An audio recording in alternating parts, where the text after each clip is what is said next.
What if I told you that the most reliable houses in the Wild West were built from materials that civilized people would consider trash? The history of the American frontier is full of examples where the architectural canons of the East Coast crumbled to dust when confronted with the harsh reality of the Great Plains. Settlers arriving from the wooded states or cozy Europe faced a paradox. Familiar construction methods became a death sentence here, while crazy ideas saved lives.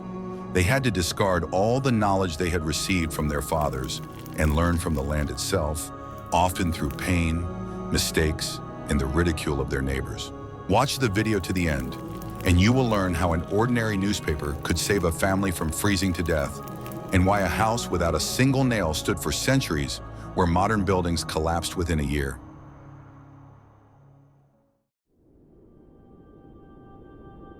Are you ready to learn the truth about how grass became stronger than stone? When the first settlers reached the Great Plains, they were faced with a shocking reality. There was not a single tree suitable for construction for hundreds of miles around. Conventional wisdom dictated that they turn their wagons around and head back east, where there were forests and sturdy log cabins. But those who decided to stay took a step that provoked Homeric laughter from passing traders and soldiers. They began to build their homes literally from the mud on which they stood, cutting the sod into rectangular blocks. This material, ironically called Nebraska marble, was a dense mixture of earth and intertwined roots of prairie grass. Skeptics claimed that such houses would be washed away by the first rainstorm and turn into a muddy puddle, burying their inhabitants. However, the innovative builders noticed a unique property of turf that the critics had overlooked: the incredible density of the root system. The roots of buffalo grass went several feet into the ground, creating a reinforcing mesh that was impossible to tear apart with your hands. Walls made of this material were laid out in 2 rows, grass side down, forming a structure almost a meter thick. Inside such a house, the temperature always remained stable, regardless of what was happening outside. In the summer, when the outside temperature reached a scorching 40 degrees, the sod house was as cool as a cellar. In winter, when snowstorms raged outside, the thick earthen walls retained the heat of the tiny stove for days. The most surprising thing was that these dirty shacks turned out to be completely fireproof in a region where steppe fires destroyed everything in their path. The fires simply licked the earthen walls and moved on, leaving the house and its inhabitants unharmed amid the black ashes. Even hurricane-force winds, capable of tearing a wooden frame house to shreds, were powerless against the low, heavy structure embedded in the ground. Neighbors who spent their last money on imported wood often found themselves in drafty, wind-blown boxes in winter.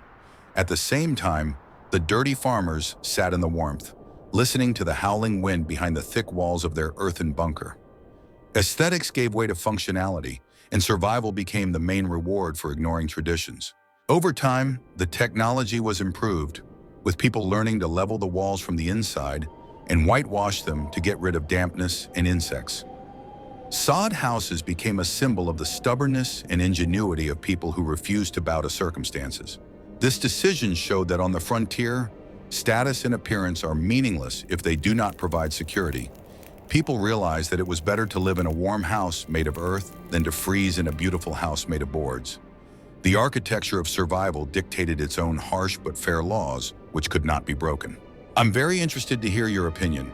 Could you survive the winter in a house built entirely of grass and earth? Write about it in the comments, and don't forget to subscribe to the channel so you don't miss any new stories.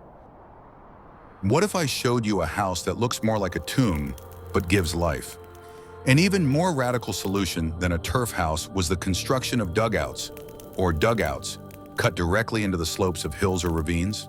For a Victorian-era person accustomed to high ceilings and windows, the idea of living underground seemed wild and degrading.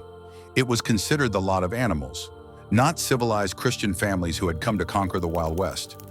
The inhabitants of dugouts were laughed at even more than the owners of sod houses, being called moles and losers. However, there was an ironclad logic behind this strategy, based on the use of the geothermal properties of the Earth, which few people knew about scientifically at the time. The Earth at a depth of 1.5 meters maintains a constant positive temperature all year round, acting like a giant thermos. The builders of dugouts used the hill itself as 3 walls of their house, saving energy and scarce materials. The front wall was usually made of logs or stones, with a single door and a small window for light cut into it. The roof was laid at ground level on the upper slope, making the dwelling virtually invisible to prying eyes and hostile troops. Such camouflage was an added bonus in areas where an encounter with a stranger could end tragically. The main advantage of the dugout was its absolute resistance to tornadoes, which regularly swept across the plains, sweeping away everything in their path. When the horizon darkened and a deadly funnel appeared, the inhabitants of frame houses prayed, while the inhabitants of dugouts simply closed the door tighter. The wind swept over their heads without damaging the structure, which was part of the landscape itself. Of course, such dwellings had their serious drawbacks, which had to be dealt with every single day. The main enemy was the dampness seeping through the earthen walls and the constant struggle with the soil crumbling from the ceiling. To prevent dust from falling into the soup, the ceilings were covered with canvas or muslin, creating a kind of stretch ceiling. The second problem was uninvited guests. Snakes and small rodents could accidentally fall through the roof right onto the dining table or into bed. But even these inconveniences paled in comparison to the fact that the dugout required 3 times less fuel for heating than an above-ground house. In conditions where each log had to be transported by cart for 2 days, this was a saving equal to life itself. Many wealthy farmers, having later built large, beautiful houses, kept their old dugouts as cellars or shelters in case of a hurricane. They remembered that it was this gloomy burrow that had saved their families during the most difficult early years in their new land. It was a lesson in humility and practicality. Sometimes, in order to rise, you first have to sink into the ground. The history of the dugouts is an example of how abandoning pride and prejudice in favor of the physical laws of nature brought victory. Those who tried to impose their rules on the landscape often lost, while those who blended in with it survived. Why do you think modern architects are returning to the ideas of underground and hillside houses? The answer to this question may be related to what the pioneers learned. Want to know the secret that turned waste paper into salvation? When the harsh winter came, even the thickest and highest quality wooden walls could not completely protect the inhabitants from the piercing icy wind. The elements found the slightest crack, the microscopic gap between the logs, to blow the precious warmth out of the dwelling. People tried to caulk the cracks with moss, clay, and old rags, but this only helped to a limited extent. The drying clay quickly cracked from temperature changes and simply fell out in pieces. Inside the house, there were often drafts so strong that a lit candle could be extinguished in the middle of the room, even with the doors and shutters tightly closed. Living in such conditions was not only uncomfortable, but also deadly dangerous, especially for children. Then the settlers came up with a method of insulation that seemed completely absurd to any wealthy city dweller. They began to cover the interior walls of their houses with several layers of old newspapers. Using thin paper to protect against severe frosts seemed the height of naivety and stupidity, since paper itself hardly retains heat. But the frontier builders intuitively discovered an important principle of multi-layer insulation, which is widely used in modern construction. They made a simple paste from flour and water, as these were the only ingredients available in the wilderness. Then, layer by layer, they patiently glued newspaper sheets to the rough interior walls. The main secret of its effectiveness was not the paper itself as a material, but the method of application. The microscopic air gaps that remained between the sheets and the complete sealing of the smallest cracks were important. When dry, the thick flour paste created a dense, hard crust that tightly sealed the pores in the wood or adobe. The result was a continuous, airtight cocoon. Newspapers, glued in 5 or 6 layers, created a thermos effect, working on the principle of modern double-glazed windows. They did not let precious heat escape outside, and more importantly, did not let cold air into the room. Drafts disappeared, and the temperature in the house immediately became suitable for living. In addition to providing insulation, this inexpensive solution performed an important hygienic function that was not even considered at first. The light-colored paper made the dark, smoke-filled rooms of log cabins much brighter and cozier. It reflected the dim light of kerosene lamps or the fire from the hearth, saving on lighting costs. On long winter evenings, this saved people from gloom and despondency.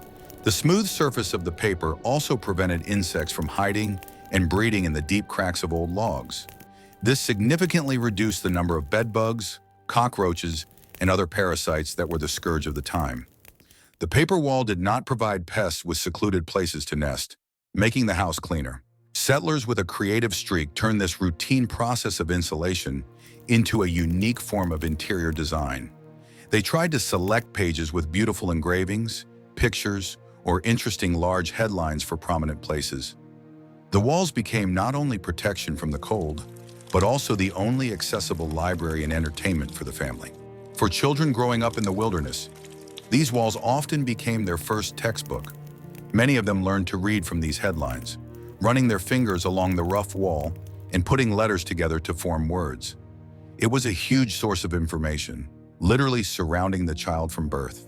Guests visiting such a house could spend hours looking at the walls with interest, moving from corner to corner. They learned news from other states from 5 years ago, read old advertisements and political notes. The house turned into a real archive of history captured in flour paste. Of course, there was a huge and obvious risk in this method, which everyone was aware of. Dry paper and flour paste were ideal fuel for fire, turning the room into a powder keg, especially in a house with an open stove. A single spark could lead to an instant fire that would be impossible to extinguish. But the all-consuming fear of a slow and painful death from hypothermia was much stronger than the fear of a quick fire. People took this risk quite consciously, carefully weighing their chances of survival. They chose the lesser of two evils in the harsh conditions of a complete lack of other alternatives. This strange method of paper walls actually saved thousands of families during the famous snowstorms of the 1880s. When the temperature outside dropped to -40 degrees, it was these few layers of glued paper that separated life from death. Without them, the heat would have blown out instantly, and firewood would not have saved the situation. Those skeptics who laughed at papier-mâché houses and considered them foolish often woke up with frost on their blankets. At the same time, their neighbors' paper fortresses were dry and relatively warm. Practice severely punished those who disregarded folk wisdom in favor of prejudice. The ingenuity of the poor very often surpasses the capabilities of the rich, because the price of a mistake is too high for them. It is life itself. Newspaper insulation has become a historical symbol of how ordinary trash can become a valuable resource in skilled hands. If you enjoy learning about such unconventional solutions from the past, please like this video. It really helps our channel grow. Guess what happened next when builders decided to use industrial waste inside their walls? In the American frontier, where logging was actively developing, mountains of sawdust were accumulating.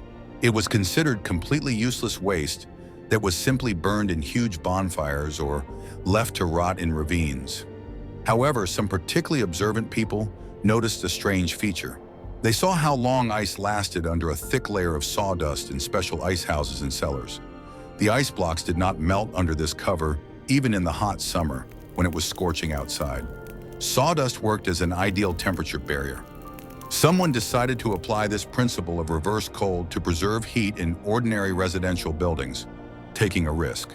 This decision violated all the centuries-old rules of carpentry and seemed insane. Traditional construction at that time assumed that the walls of a frame house must be hollow inside. It was believed that this was the only way for wood to breathe, ventilate, and not rot over time. The innovators began to boldly fill the voids between the outer and inner wall cladding with tightly packed sawdust. Neighbors and professional carpenters tapped their fingers on their temples as they watched this work. They predicted that the sawdust would quickly absorb moisture from rain or condensation. In their opinion, this would turn the house into a rotten breeding ground for mold in just one season. In addition, dry sawdust inside the walls was considered a terrible fire hazard for a wooden building. Skeptics said that such a house could burst into flames and turn into a huge torch in a matter of seconds. But the first winters spent in such experimental houses showed stunning results, silencing the critics. Thanks to their loose and porous structure, the sawdust retained a huge amount of still air inside the walls. And as we know, still air is the best and most effective natural insulator. A house with such filled walls cooled 5 times slower than a conventional frame house, which was exposed to all the winds. This resulted in enormous savings in resources and energy for the family's survival. The stove did not need to be heated constantly around the clock, but only a couple of times a day. This saved a lot of time and energy on the hard work of gathering firewood, allowing the family to do other things. To effectively combat moisture and rodents, builders came up with a simple but ingenious trick. They began adding ordinary slaked lime powder to the sawdust before filling it in. This substance acted as an antiseptic, which dried the wood perfectly and removed excess moisture. In addition, the lime corroded the paws and noses of mice, so rodents avoided such walls. This simple chemical additive turned rotting organic waste into a durable building material. Over time, the mixture of lime and wet sawdust set and literally petrified inside the wall. A dense monolithic layer was created, which served for decades without losing its properties. The excellent sound insulation in such houses was a side effect of the technology, but a very pleasant one. The thick layer of dense sawdust muffled absolutely all extraneous sounds from the street. Inside, there was blissful silence, even when packs of coyotes howled outside or a loud thunderstorm raged.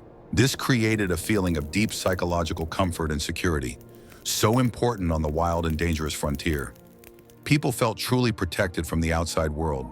Of course, there was the problem of the sawdust naturally settling over time under its own weight. But this was easily solved during the construction phase. The carpenters left access to the top of the wall directly from the attic, without sealing it shut. Every few years, the owner would simply climb upstairs and add a couple of buckets of fresh sawdust, restoring the thermal contour. This was basic maintenance that required no money, only a little time and simple physical labor. In return, the house remained warm throughout the owner's lifetime. Interestingly, many of these houses are still standing in America today, more than 150 years later. During modern renovations, builders are amazed to find completely dry sawdust from a century ago inside the walls. The wood frame looks like new, preserved with lime. This method became the direct precursor to modern loose-fill insulation, such as eco-wool, proving its effectiveness over time. What at first seemed like complete madness and a gross violation of building codes turned out to be an ingenious engineering solution. Frontier builders proved in practice that the effectiveness of a material does not depend on its price in the store. It all depends on a deep understanding of its physical properties and the ability to apply them. They turned useless waste into a valuable resource, creating incredibly warm homes at virtually no cost. In the next chapter, you will learn how ordinary dirt underfoot turned out to be more technologically advanced than brick, and why this knowledge came not from engineers, but from local tribes. In the Southwest, in the lands of Arizona and New Mexico, settlers faced a climate that drove them crazy with its extremes. During the day, the sun heated the air to unbearable temperatures, and at night, the desert cooled instantly, causing people to shiver from the cold. The first Americans who came here, out of habit, built wooden frame houses that turned into ovens during the day and refrigerators at night. However, local tribes and Mexican settlers had lived for centuries in adobe houses, mud bricks made of clay, sand, and straw. To Anglo-Saxon pioneers, these squat brown buildings looked primitive and dirty, unworthy of civilized people. It took many years to understand that adobe was not a sign of poverty, but the ideal response to desert conditions. The secret of adobe lay in its enormous thermal mass, a property that thin wood did not possess. The thick clay walls slowly absorbed the heat of the scorching sun throughout the day, preventing it from entering the dwelling. The house remained refreshingly cool even at the height of midday, when the wax was melting outside. When night fell and the temperature dropped sharply, the walls began to release the heat accumulated during the day back into the rooms. This natural cycle of heating and cooling worked like free climate control, smoothing out temperature peaks. People needed a minimum of fuel for heating at night, as the walls themselves acted as a huge furnace. The production of adobe was a labor-intensive but completely free process, requiring only water, earth, and sun. The whole family would come out to knead the mud with straw with their feet, forming bricks in wooden frames and leaving them to dry in the sun. This brought communities together, as building a house became a collective effort where everyone helped everyone else. Adobe also had the ability to regulate humidity in the room, absorbing excess moisture and releasing it when the air became too dry. It was easy to breathe in such a house, and food was stored longer than in stuffy wooden buildings. The microclimate of a clay house was healing for lung patients, who often traveled west for their health. The durability of a properly built and well-maintained adobe house was astonishing. They could stand for hundreds of years. The main condition was protection from direct rain, so roofs were made with wide overhangs, and walls were coated with a fresh layer of clay every year. This ritual of renewing the house became part of the annual cycle of family life. Gradually, even the most stubborn settlers recognized the superiority of this primitive technology over their own traditions. They began to plaster their wooden houses or cover them with adobe to gain at least some of its advantages. The common sense of the desert prevailed over imported prejudices. Adobe became an example of how the ancient knowledge of indigenous peoples was more advanced than the engineering thinking of the industrial age. This forced many to reconsider their attitude toward wild cultures and begin to learn survival skills from them. Contempt gave way to respect when it became clear that survival depended on listening to the earth, not dictating terms to it. What I am about to show you defies the logic of the modern city dweller who fears snow. When great blizzards swept across the plains, burying houses up to their roofs, the first reaction of the settlers was to dig themselves out in a panic. People went to great lengths to clear snow from the walls of their houses, believing that it would bring dampness and cold. They feared that the walls would freeze or rot under the influence of moisture, and fought the snow as if it were an enemy. But the old-timers and trappers who lived in the mountains did the exact opposite. They deliberately piled snow on the walls of their huts. This paradoxical method, known as banking, used snow as one of the best natural insulators. Freshly fallen snow is 90% air trapped between ice crystals, making it similar to modern mineral wool. A snowdrift pressed tightly against the wall of a house created a windproof barrier that completely blocked the icy wind. Wind was the main threat. It blew heat out of the smallest cracks, cooling the house faster than the stove could heat it. The snow coat stopped air convection around the walls, significantly increasing the temperature inside the room. The house covered with snow became quiet and warm, and the consumption of firewood was reduced by almost half. To protect the wooden walls from moisture when the snow melted, clever builders laid a layer of straw or branches between the wall and the snow. Sometimes they used old hides or pieces of tarpaulin to create a waterproof barrier. This allowed them to take advantage of the thermal properties of snow without exposing the wood to the risk of rot. Some went even further, connecting the house and barn with snow tunnels so they wouldn't have to go outside during storms. This created a single protected system where the heat from the animals in the barn helped to warm the living area. Life under the snow became a cozy, albeit dark existence while death raged above. The danger lay in ventilation. If the pipe was blocked by snow, the family could suffocate in a single night. Therefore, the only regular work was to keep the chimney and a small ventilation hole clean. Long poles used to break through the snow above the pipe were found in every such snow farm. This experience taught the settlers not to fight nature head-on, but to use its power to their advantage. Instead of wasting calories on endless snow clearing, they turned it into their ally. This required a change in thinking, to see a threat as an opportunity for protection. Those who ignored this experience and maniacally cleared the perimeter of their homes often suffered from frostbite and illness. A clean house turned out to be an icy trap, while a cluttered house was a warm refuge. The aesthetics of a clean yard were not worth the lost heat. Winter on the frontier did not forgive mistakes, but it rewarded those who knew how to adapt to its harsh gifts. Snow could kill you if you got lost in it, but it could also save you if you let it embrace your home. In the next chapter, we will learn how people survived in the absence of firewood and what fuel replaced coal. On the endless treeless plains, the question of heating and cooking hot food was much more acute than even the question of building a home.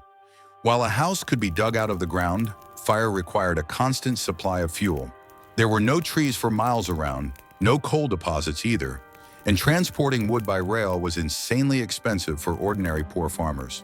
The settlers, accustomed to the wooded areas of the East, looked at their cold stoves with real horror. They did not understand how they would survive their first harsh winter in the steppe, where temperatures dropped to extreme lows. The solution to this deadly problem came from where it was least expected, and at first it caused outright disgust among many well-bred ladies. The real salvation came in the form of so-called bison chips. These were bison dung dried under the scorching sun, which was thickly scattered across the prairie. Local Indian tribes had used it for centuries, knowing its properties, but for white settlers, the very idea of cooking food on burning manure seemed wild and degrading. They had to overcome their pride and cultural taboos when the frost began to penetrate their bones. It turned out that the wind-dried patties had excellent fuel characteristics. They burned with an even, hot flame, very similar to the smoldering of high-quality peat. At the same time, unlike coniferous wood, they did not produce dangerous sparks. This was critically important in the dry, fire-prone steppe, where a single spark could destroy an entire farm.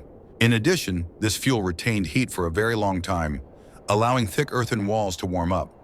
Contrary to gloomy expectations, the smell when burning was not at all unpleasant. Rather, it resembled the smell of simply burning dry grass or smoldering hay, creating an atmosphere of rustic comfort in the house. Gathering this unique fuel became the direct responsibility of women and children who went out into the fields every day. The children often held competitions, arguing over who would find the largest, densest, and driest cake. This activity was given various humorous names by the people, such as harvesting in the meadows, in order to somehow smooth over the awkwardness of the situation.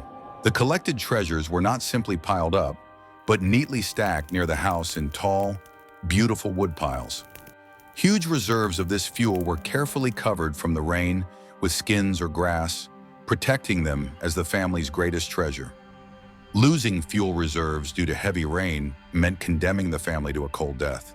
In the absence of bison, which had been exterminated over time, the settlers began to use cow dung. It was also specially collected and dried throughout the summer in preparation for the long winter. This fuel was completely free and a renewable resource, lying literally at the feet of every farmer. It allowed them to survive where there was not a single piece of wood for hundreds of miles around. There was even a whole folk classification of the quality of this unusual coal. For example, so-called winter manure was considered much better than summer manure, as animals ate dry grass in winter and it contained more dense fiber. Old patties grayed by time and sun burned hot and almost smokeless, while fresh ones produced a lot of soot and little heat. People quickly became real experts in manure varieties, discussing them with the same seriousness as city dwellers discuss coal varieties. In addition to its heating function, the acrid smoke from this fuel was excellent at repelling swarms of mosquitoes and gnats in the summer. It was also widely used for smoking meat and fish, giving the products a specific but quite recognizable frontier flavor. It was truly a universal energy resource that provided for all the basic needs of the household. Later, when the railroad finally reached remote areas and brought cheap coal, people gladly gave up meadowwood, but the memory of it remained in folklore forever. Decades later, many elderly people recalled this smell with unexpected nostalgia, as the smell of their youth and the first difficult years of freedom. It was a unique time when people did not disdain anything for the sake of their great dream of owning their own land. The use of manure became a vivid symbol of complete autonomy and the ability of people to find solutions in the most desperate situations. It proved to everyone that prejudice and disgust are an unaffordable luxury that cannot be afforded when one is on the brink of survival. After building their first house, settlers immediately faced another invisible but incredibly destructive force: the wind. The constant winds of the Great Plains, blowing without stopping, drove people crazy with their incessant howling. They blew precious heat out of dwellings through the smallest cracks, making life unbearable. Those naive romantics who built houses with beautiful facades facing the road or a picturesque sunset soon bitterly regretted their decision. European common sense demanded beauty and symmetry, but the harsh frontier demanded perfect aerodynamics. Experienced builders quickly realized that a house should be oriented not according to beauty, but strictly according to the wind rose. Houses were always turned with a blank wall or the lowest slope of the roof facing the prevailing winds. This was usually the north or northwest side, from where the most terrible Arctic storms and blizzards came in winter. Windows and doors were located exclusively on the south and east sides of the building. This created a protected zone of aerodynamic calm in front of the entrance, where it was possible to stand without the risk of being knocked off your feet. This layout turned the house itself into a shield protecting the courtyard and its inhabitants. The entrance to the house was almost never made directly into the living room, as was customary in warmer climates. A vestibule or small enclosed porch became a mandatory element of the design. This space functioned as an airlock, trapping cold air at the entrance. This allowed family members to enter and exit without instantly cooling the main living area. Dirty work clothes and dry firewood for the stove were usually stored there as well. But perhaps the most important invention in the fight against the elements was the planting of artificial windbreaks. They were grown with fanatical persistence, sparing no effort or time. People spent years carrying buckets of water to water the seedlings of unpretentious poplars and elms. Their goal was to create a living wall against the wind. A properly planted, mature forest belt reduced the wind speed near the house by 50%, which radically changed the microclimate of the entire yard. In winter, these trees performed another important function. They blocked flying snow. The wall of trees prevented blizzards from blocking the doors and windows of the house with huge impassable snowdrifts. The snow fell where the farmer needed it, in the garden, moistening the soil for spring, and not on the porch. It was a complex engineering project with the landscape, requiring decades of planning ahead. Ignoring the windrows during construction often resulted in stoves smoking mercilessly inside the house. Strong winds blew into the chimney, creating reverse draft and returning carbon monoxide into the living space. The correct orientation of the house helped the chimney work effectively and ensured the safety of the family. A house on a plain had to be built not for beauty, but for practicality. Even the familiar shape of roofs changed under the pressure of the elements. Steep, high slopes were often torn off by storm winds, so roofs were made more gentle and streamlined. All unnecessary decorative elements, overhanging cornices, and beautiful canopies that could be torn off by the wind were ruthlessly removed at the design stage. The architecture became extremely austere and minimalist, serving a single purpose. It was a real battle between human geometry and the wild elements, where every angle of the roof and every degree of the house's rotation was crucial. People learned to feel the wind on their skin and to build in such a way that it gently flowed around their lives rather than destroying them. The victory over the wind was invisible to the eye, but it was clearly felt in the blessed silence inside the house when a deadly hurricane raged outside. On every farm in the Wild West, there was a special structure that inspired both fear and hope in its inhabitants: the storm cellar. From the outside, it looked inconspicuous, just a deep pit, carefully reinforced with thick logs or rough stone. The only sign of its existence was a heavy sloping door, sticking out forlornly from the ground in the middle of the yard. To newcomers who had just arrived from the east, this structure looked eerie, as if it were preparation for their own funerals. It was a grim and constant reminder of the deadly danger of tornadoes, which could strike at any moment. But experienced old-timers knew that this unassuming structure was the true heart of the entire farm's survival, and ignoring its construction was pure folly. Initially, these underground chambers were created solely as bomb shelters from tornadoes capable of wiping a farm off the face of the earth. However, very quickly, these earthen capsules acquired a second, equally important function in everyday life. They became natural and very effective refrigerators, allowing perishable foods to be stored in the wild summer heat. In those days, when no one had heard of electricity and ice delivery was an unaffordable luxury, the cellar was the only salvation. Only there did fresh milk not sour in a couple of hours, turning into curdled milk, and meat and butter could be safely stored for several days. This made it possible to diversify the family's meager diet and stock up on supplies. The temperature in a properly constructed and deep cellar remained at 10 or 12 degrees Celsius even in July. When the sun was scorching the grass above, a pleasant coolness reigned below. Women often spent a lot of time there, churning butter, sorting vegetables, or preserving food. For them, it was a place of refuge and respite from the hellish heat and stuffy kitchen upstairs. Building a reliable cellar required special engineering knowledge and ingenuity. Simply digging a hole was not enough. Proper ventilation was needed to prevent valuable food from becoming moldy from dampness. Good drainage was also required, otherwise the first rainstorm would turn the shelter into a muddy pool. The craftsmen installed 2 pipes, an exhaust pipe under the ceiling, and a fresh air intake pipe near the floor. This system created natural draft due to the temperature difference, constantly ventilating the room without strong drafts.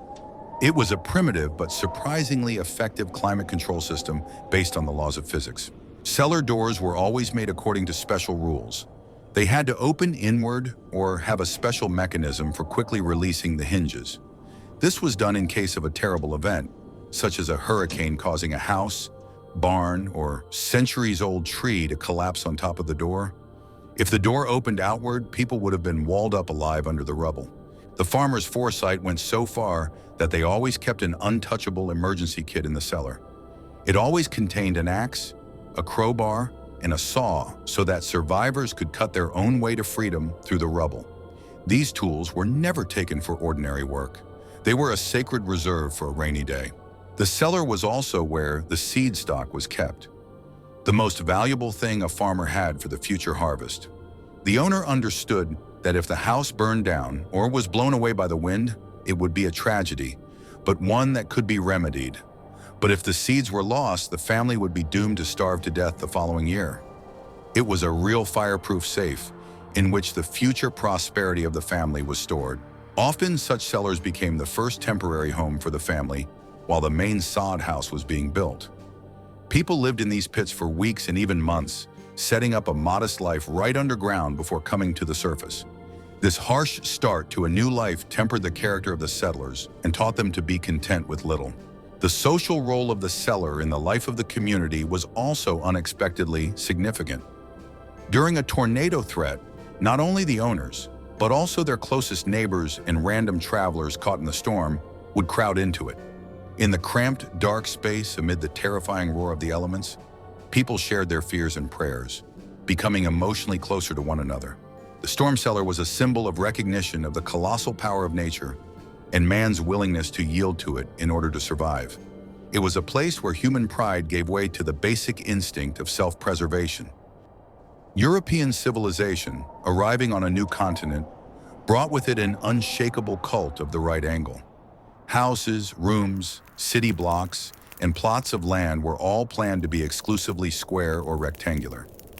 This was considered the only correct, rational approach and was convenient for arranging furniture or surveying land. However, in the open spaces of the prairies, where winds often reached hurricane force, the familiar square shape became a dangerous vulnerability.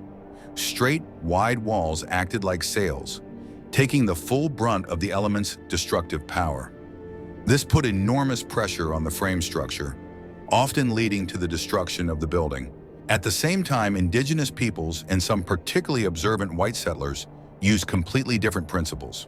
They built round or polygonal dwellings, intuitively understanding the laws of aerodynamics. Indian teepees, Navajo earthen hogans, and even portable yurts had a streamlined shape that the wind could not affect.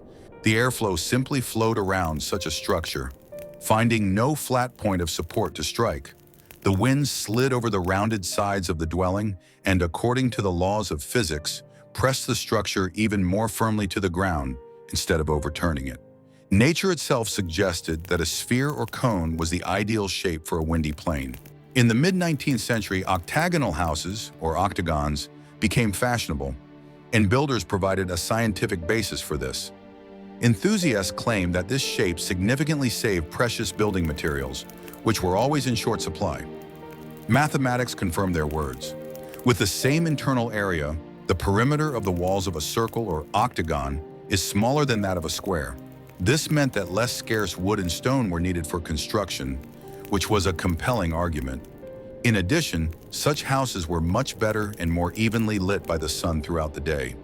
There were practically no dark, damp corners where light never penetrated.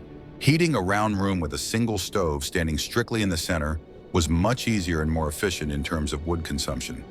The heat from the source spread evenly in all directions, without stagnating in cold corners.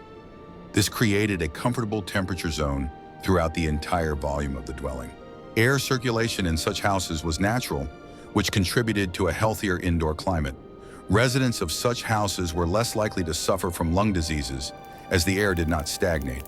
However, despite all the obvious advantages, square houses continued to dominate the frontier. The main reason was the simplicity of construction and the force of habit of European carpenters. Building a round or octagonal building was technically difficult. It required special skills, complex angle calculations, and non-standard connections. Most farmers simply did not know how to do this and built as their grandfathers had done. But those daredevils who did decide to take the bold experiment ended up with unique homes. Their houses stood firm as rocks, even in the worst storms, when their neighbors' buildings were blown to smithereens. It was a reward for engineering courage and an unconventional approach. An interesting compromise in this geometric war was the famous round barns, which began to be built en masse in the Midwest.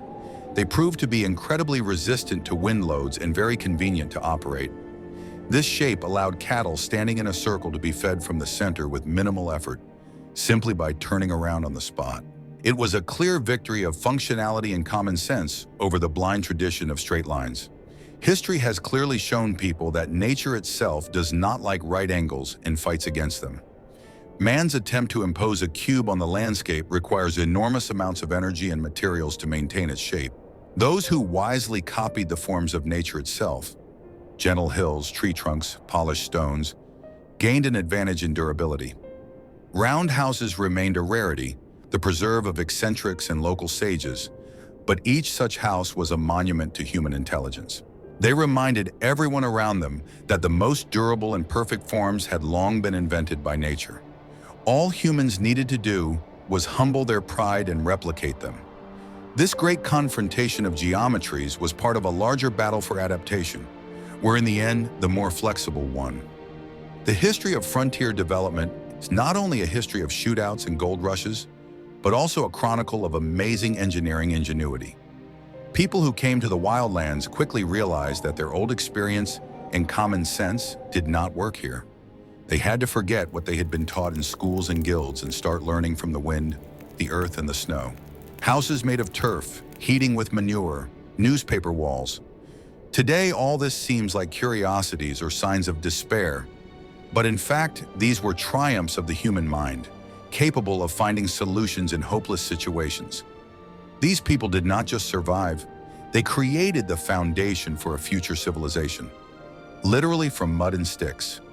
Their experience teaches us that there are no useless materials, only a lack of imagination.